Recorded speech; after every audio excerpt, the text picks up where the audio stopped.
One final update here from the 49ers facility to close this 2022-2023 season. Kyle Shanahan and John Lynch just delivered their final press conference before heading off into their off time of February. And the first thing that I can tell you is that they both seemed very, very disappointed, especially Kyle Shanahan. This one obviously hurt. The 49ers felt that they never got a fair shot against Philadelphia because of those quarterback injuries. And Shanahan even bristled at some of those injury questions. They chalk it up to bad luck. That's how the 49ers are viewing this, and they hope that that luck is better next season. All right, on to the news. The 49ers do, in fact, believe that Trey Lance is going to be healthy for OTAs. Just as Lance said yesterday, 3 to 4 weeks is the timetable there. And then the development on the Brock Purdy front is that the 49ers are still gathering information from various medical personnel, but there seems to be agreement across the prognoses that this is going to be the 6-month recovery option for Brock Purdy. And that's not 6 months to start throwing. He'll start throwing if the internal brace technique, which is what they're planning to use on his torn UCL, if that's what is going to be used, he can start throwing in about 3 months and build his arm strength back up to be fully ready to go like his old self in 6 months. And that would obviously have Brock Purdy back in time for training camp. So it appears as of now, based on everything that the 49ers have gathered, that Brock Purdy will not need the dreaded Tommy John surgery. That they can go with the more modern internal brace technique to fix his torn UCL. And if that indeed does end up being the case, the 49ers are optimistic that Purdy will start throwing in about 3 months and be ready for training camp in 6 months. The 49ers believe that they have two capable starting caliber quarterbacks in Brock Purdy and Trey Lance, who are therefore projected to be ready for training camp.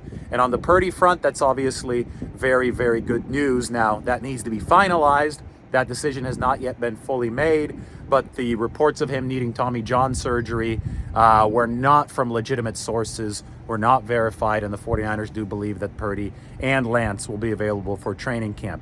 Because of that, the 49ers do not plan to sign a high-profile quarterback. That would be prohibitively expensive for a team in a tight salary cap situation. And it would also be prohibitively expensive in terms of draft capital because the 49ers don't have very much valuable draft capital. Their first pick this next year, despite the fact they're projected to have 10 or 11 picks, doesn't come until late in the third round in that compensatory process. So the 49ers will obviously have to add a QB, but any QB that the 49ers do add will have to fit within their tight salary cap situation, and obviously that would limit their options. Brock Purdy's not going to be available until about training camp under the 49ers' best case scenario right now, which they're optimistic about. So you talk about a mid-tier quarterback option for this football team. That's probably not going to be somebody who can unseat either Brock Purdy or maybe even Trey Lance on the depth chart, assuming those two are healthy. That's always been the 49ers' most likely quarterback plan because before Purdy got hurt, that was the obvious one given how this team is constructed. They're having to pay a lot of players.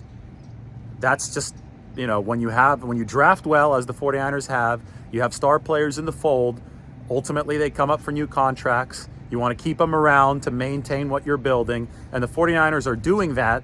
But the only way that you can do that under a salary cap and keep this effective for as long as possible is if you're not paying your quarterback. Even this past season, the 49ers didn't pay their bigger money quarterback, Jimmy Garoppolo, all too much money because he came back on a restructured deal, a big pay cut over his original contract. It was more of a backup plus level deal. So, that being said, if the goal is to stay as financially sustainable as possible, to have a robust roster throughout all portions of the roster, the Purdy-Lance rookie QB deal plan, because both of them are affordable, is the way to go. And I think that's the way that the 49ers clearly want to continue to go, and they can add a cheaper quarterback, veteran depth that fits within that structure to help them get through the offseason and then obviously help them get through the next season. Along those lines, Kyle Shanahan confirmed today that he does not foresee a scenario in which Jimmy Garoppolo is on this football team next year. So after 5+ seasons, really 6 seasons, because Garoppolo did play those final 6 games and started those final 5 games of 2017, the Jimmy Garoppolo era does appear to be over. However, twists and turns have happened in the NFL. Last year, the 49ers expected the Garoppolo era to be over, and it indeed wasn't. So we should probably not count the chickens before they hatch here in this scenario, but Shanahan did mention that about Jimmy Garoppolo. Next part of the update is the defensive coordinator search. 49ers obviously interviewing Vic Fangio. We talked about that yesterday. 49ers do have to replace D'Amico Ryans, who was hired by the Houston Texans to be their head coach. Shanahan said one thing about this. He said that he wants the 49ers to maintain continuity because he likes what they have going on the defensive side of the ball. That makes sense because they finished number 1 in defense this year across many metrics. Now, Fangio, yes, I get it. He runs a 3-4. They currently have a 4-3, but I don't think those are as irreconcilable as people think. If continuity were a major issue, I don't think that with Vic Fangio, I don't think that the 49ers would schedule an interview with him. I also asked, and I'll be writing about this, about Drake Jackson, because I realize the 49ers do need a bookend for Nick Bosa. And Kyle Shanahan said that Drake Jackson, this is something that I've talked about and I've tweeted about. He said that Drake Jackson ran out of power a little bit late in the season, and it makes sense. It was a 20-game marathon that the 49ers just finished. Drake Jackson previously in college had played a maximum of 11 games for USC. So he lost a little bit of a physical edge, but remember, it takes time for players to develop. And Drake Jackson now is going to have a chance to strengthen himself and come back next year as a true veteran who could withstand the NFL marathon. And the 49ers, that would be very big because their defensive line and their pass rush, not as good as it was back in 2019. Their defense might have been better as a whole, but the pass rush outside of Nick Bosa lost a lot of steam. And the 49ers still believe, they really emphasized today that they still believe in Drake Jackson's ability to be that excellent piece. He's got the measurables, he's got the long arm, he has the bend. They believe he can be that excellent piece opposite Nick Bosa to bring this pass rush back to what they envisioned it could be when they signed D Ford or traded for D Ford and then signed him back in 2019. Obviously, injuries got in the way then. Injuries at the quarterback position got in the way this year. That led to disappointment here at the 49ers facility that still lingers in the air. And we felt it from Kyle Shanahan and John Lynch today. But the 49ers are picking themselves up and they're looking forward to the future. John Lynch even verified that he will stay aboard as the team's general manager to shoot down some speculation over the past few weeks. He says he's committed to the job and the 49ers are ready to keep on competing. It's going to be potentially the most interesting offseason that this team has ever had, just because we're tracking Brock Purdy, we're tracking Trey Lance, we're tracking who they might sign at quarterback.